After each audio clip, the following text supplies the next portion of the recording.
He's as precious as apple pie, my mother-in-law Nancy exclaimed the first time she laid eyes on my newborn son. She lavished him with so much affection that it was obvious how deeply she loved him. She even eagerly looked after him when I was at work. At the time, I hadn't fully grasped the extent of her adoration. My name is Emily, and I'm 28 years old, working full-time. I married my husband Liam a year ago, and shortly after, we moved in with his parents. Before moving in, I had some reservations, but my relationship with my mother-in-law seemed generally positive. She even helped us with household chores, which was appreciated since my husband and I were both juggling busy work schedules. However, there was one aspect that troubled me: her constant inquiries about our plans to have children. "It's been a year since you got married. Aren't you planning on starting a family soon? You're not getting any younger, you know." These daily remarks were beginning to weigh heavily on me. Though I wanted children eventually, we had financial considerations to address first. From my perspective, a year of marriage was still just the beginning, and I wanted to ensure we were financially stable before starting a family. It was clear my mother-in-law was eager for grandchildren, but her persistence was adding unnecessary pressure. One evening, after Nancy had gone to bed, I decided to broach the topic with Liam. "She keeps bringing up the topic of kids. How do you feel about it? Her daily remarks are putting a lot of stress on me," I confided. Liam seemed taken aback, apologizing for not realizing how persistent his mother had been. He assured me he would talk to her about it. Then he proposed something. "Not because Mom is pushing us, but should we start thinking about having a child? My upcoming promotion might lead to a salary increase, which could give us more financial flexibility. Plus, it might be wise to try for a baby while you're still young, Emily," he suggested. Liam wasn't pressuring me, but he wanted us to consider the idea more seriously. "If your salary is going to increase, that might be a good idea. I'll think about it, but for now, please speak to Nancy about giving us some space." I agreed, requesting time to consider our options. A few days later, Liam spoke to his mother, and thankfully, her constant prodding eased. The topic of having children stopped being a direct conversation, and my stress levels gradually decreased. Once things calmed down, I found myself more open to the possibility of starting a family. A few months later, Liam and I agreed to wait for his promotion to be confirmed before trying for a baby. Half a year later, everything fell into place, and I found out I was pregnant. We were overjoyed, but no one was more thrilled than Nancy, who had been eagerly waiting for the moment she could become a grandmother. Every day, she was restless with excitement, constantly checking in on me, which was endearing. Although I hadn't appreciated her earlier impatience, I understood her eagerness to welcome a grandchild. Gradually, I found myself growing more at ease in my interactions with her.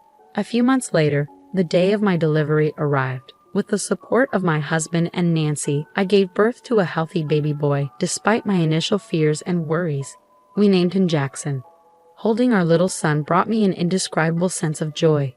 After the delivery, I took parental leave to focus on caring for our newborn. As a first-time mother, I was learning the ropes of child rearing, which proved more challenging than I had anticipated. Nonetheless, the joy of having Jackson far outweighed the difficulties, and I treasured every moment with him. Time seemed to fly by, and before I knew it, Jackson was nearly a year old, and my parental leave was coming to an end. I planned to return to work, but we encountered an unexpected hurdle. We couldn't find a child care center. We knew there was a shortage, but the difficulty of securing a spot caught us off guard. Liam and I were left unsure of what to do next. I ultimately chose to extend my parental leave. During that time, Jackson continued to grow, and by the time he was nearly 2, I was ready to return to work. We still hadn't found a child care center, but Nancy offered to take care of Jackson. "Emily, you don't want to quit your job, do you? I'm always home, so please don't hesitate to leave him with me," she said. "I'd be lonely without him." Her offer was a blessing. With our son nearing 2, Liam and I planned to enroll him in preschool when he turned 3. There appeared to be enough availability at nearby kindergartens, and we thought we could manage for another year. For the past 2 years, we'd shared childcare responsibilities with my mother-in-law, whom we trusted completely with our son's care. Thanks to her, I successfully returned to work, and everything was going smoothly. Our life was harmonious and free of complaints. A year after adopting this routine, as our son was nearing his 3rd birthday, I noticed something unusual about him. He used to greet me excitedly when I returned home, but now he seemed distant. He was constantly by my mother-in-law's side, hesitant to engage with me. I thought perhaps he had grown too attached to Nancy since she was his primary caretaker. Still, I made every effort to connect with him and wondered what might be causing the shift. Then, a more troubling issue arose. Jackson had suddenly stopped speaking almost entirely. As he had grown older, he had become a chatty child, sometimes even to the point of excess. Now, it was as if he were a completely different person, silent and withdrawn. I wondered whether my absence was causing him to feel lonely or if there was something else going on. My husband also noticed something was amiss, so we decided to take him to the hospital for an evaluation. However, my mother-in-law strongly opposed the idea. A hospital? Jackson's fine. He's a good boy, she insisted. I'm the one taking care of him, so trust me. Don't label him as sick. My mother-in-law protested frantically. Her strong resistance raised my suspicions. Normally, a protective mother would want to rush to the hospital if she thought something was wrong. Yet she was actively opposing us taking him. My previous trust in her caring for our son now began to waver. My husband also sensed something off about my mother-in-law and brought it up one night after she went to bed. Do you really think nothing's wrong with Jackson? Mom's so adamant that he's fine, but I think we should get him checked out, he said. I agreed with my husband. Our once lively, talkative son had become completely subdued.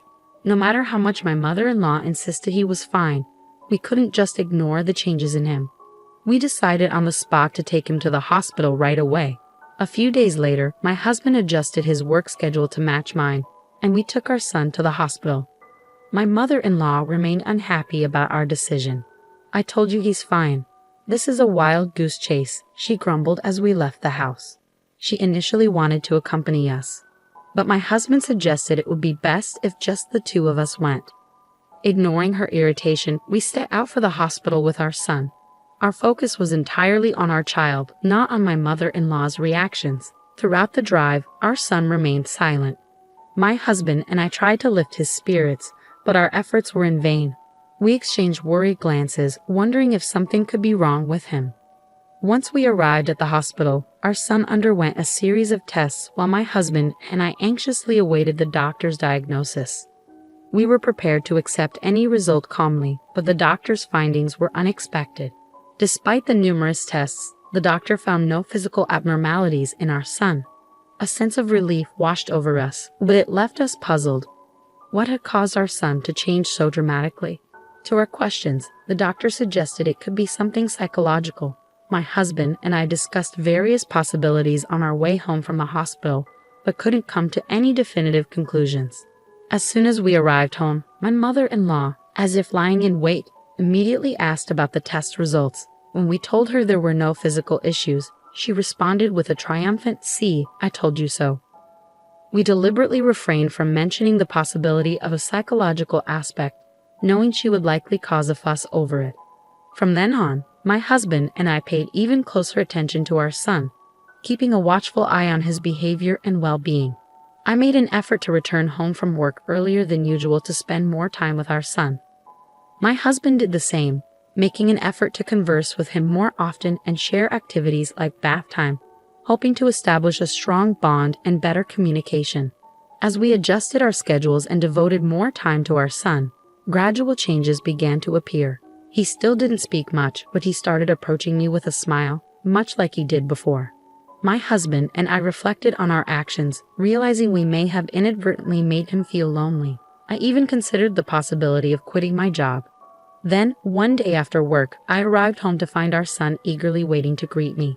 Such a sight had become rare, and it filled me with joy. As I patted his head and told him to wait in the living room while I changed, my mother-in-law emerged from the living room. Just as I was about to head to the bedroom, she stopped me, saying she needed to discuss something about our son.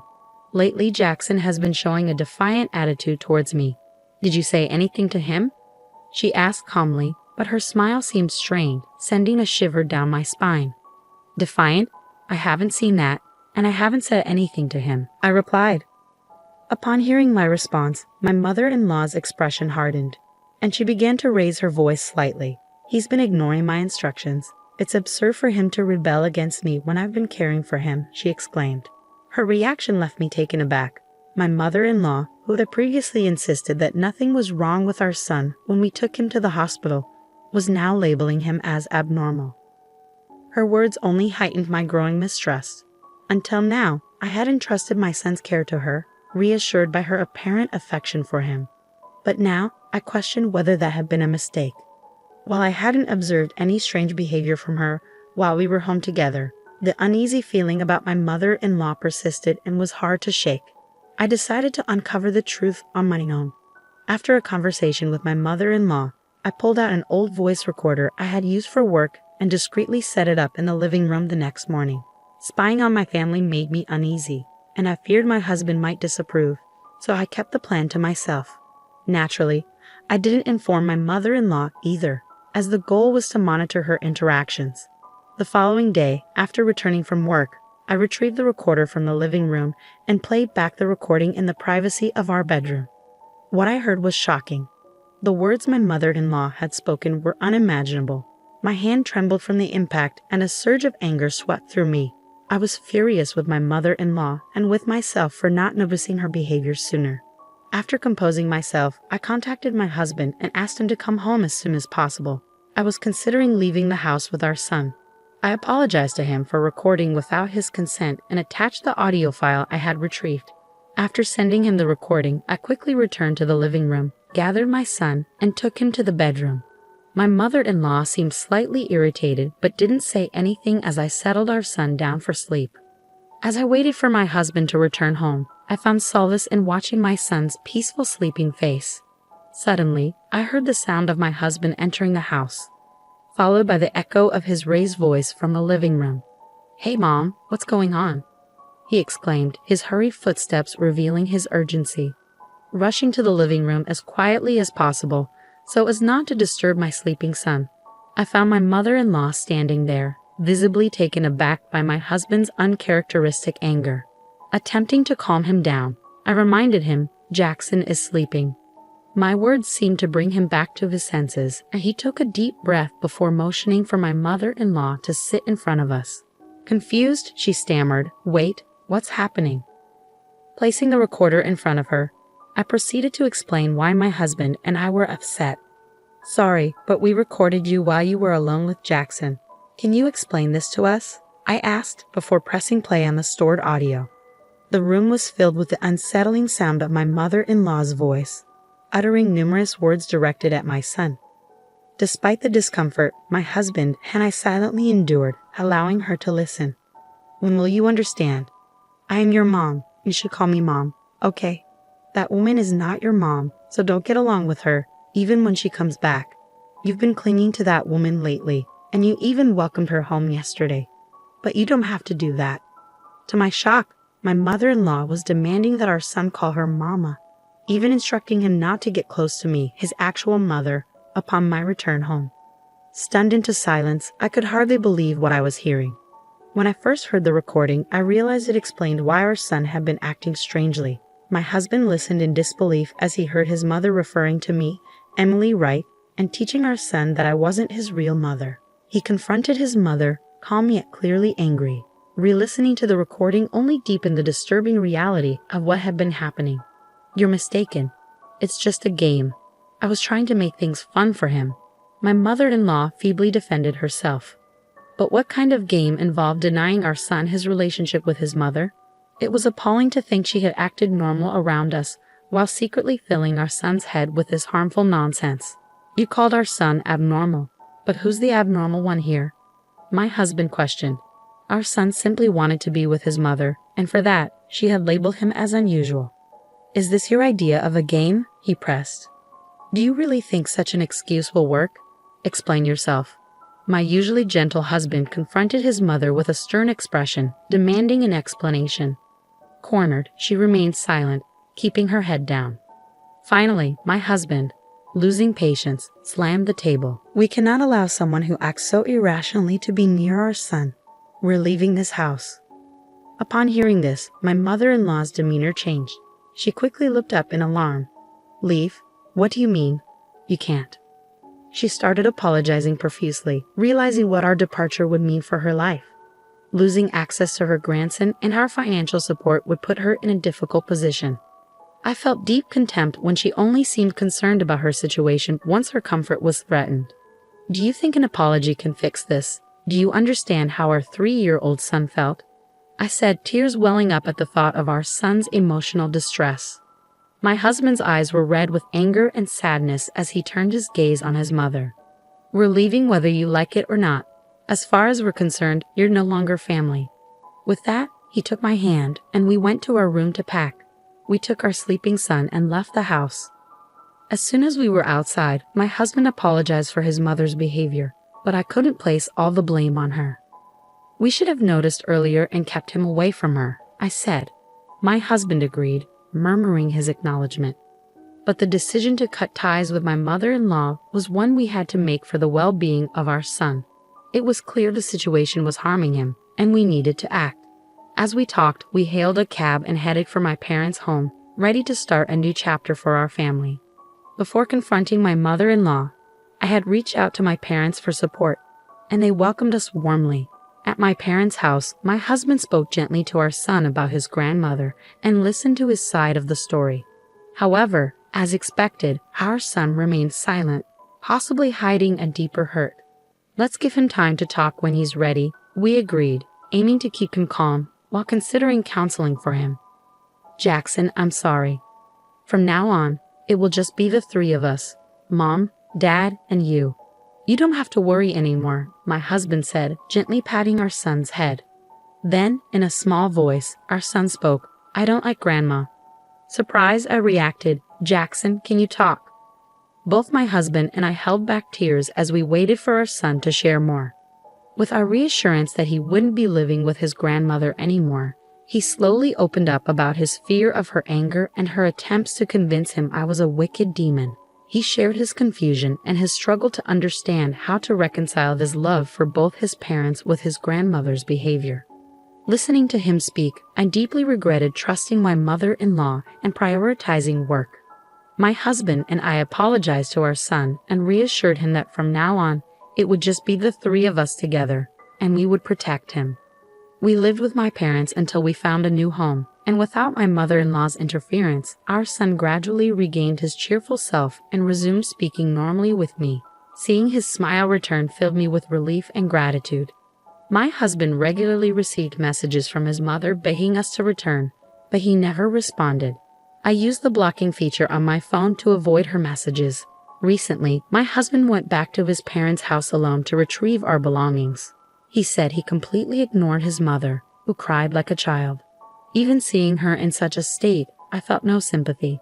My husband declared that protecting our family was his priority, and he would not tolerate anyone, even family, causing us harm. I was deeply grateful for his quick actions to protect our son. Living with my precious family is my greatest happiness. Eventually, my husband severed all contact with his mother, and we moved to a new home. We arranged with a relative to notify us if anything happens to her, and according to them, she's become increasingly depressed, spending her days alone in her large house. Meanwhile, we moved to a secure condominium and began our new life. I left my job to spend more time with our son, and together, my husband and I focused on supporting our son's mental health. As a result, our son seems back to his energetic self. Sometimes he can be a handful, but I find it endearing. I want to continue watching over my husband and son to ensure that our son never has to endure such difficulties again, as that is our greatest happiness.